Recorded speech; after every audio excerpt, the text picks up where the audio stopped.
खबरों का lunch box.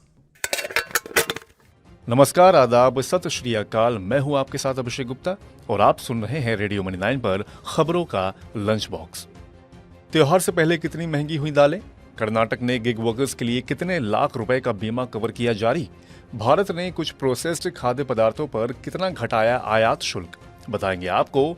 और इसके अलावा भी होंगी बिजनेस और पर्सनल फाइनेंस से जुड़ी कई और बड़ी खबरें। तो चलिए खोलते हैं खबरों का lunch box.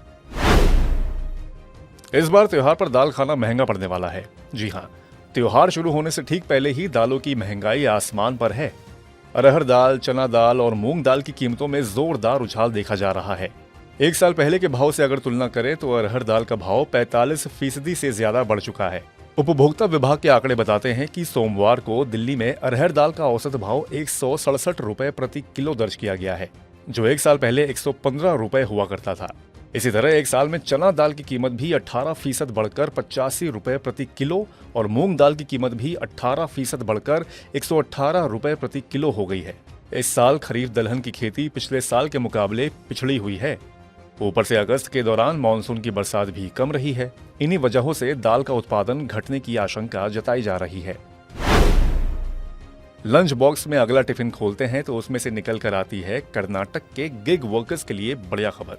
2.3 lakh platform based gig workers के लिए कर्नाटक सरकार ने 8 सितंबर को 4 लाख रुपए के बीमा कवर के पैकेज को शुरू करने का आदेश जारी किया है।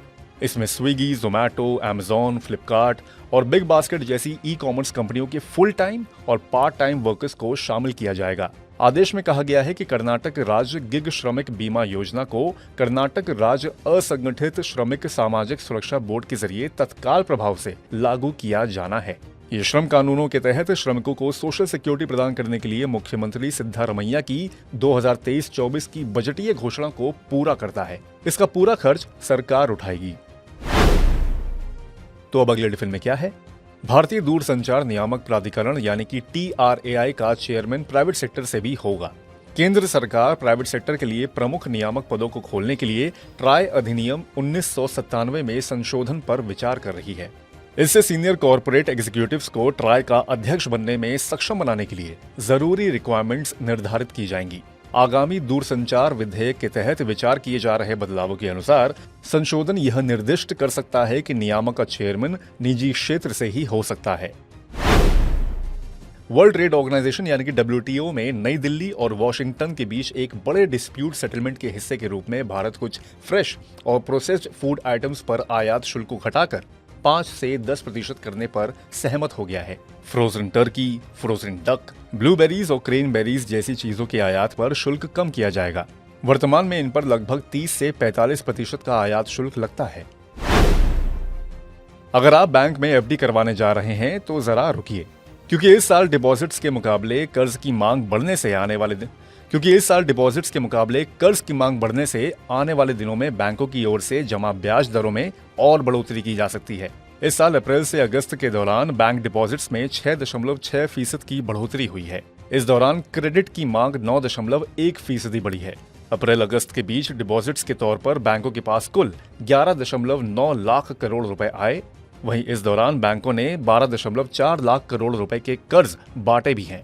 कर्ज के लिए बढ़ती मांग को पूरा करने के लिए बैंकों को ज्यादा डिपॉजिट्स की जरूरत होगी और ज्यादा डिपॉजिट्स के लिए बैंक जमा पर ब्याज दर बढ़ा सकते हैं।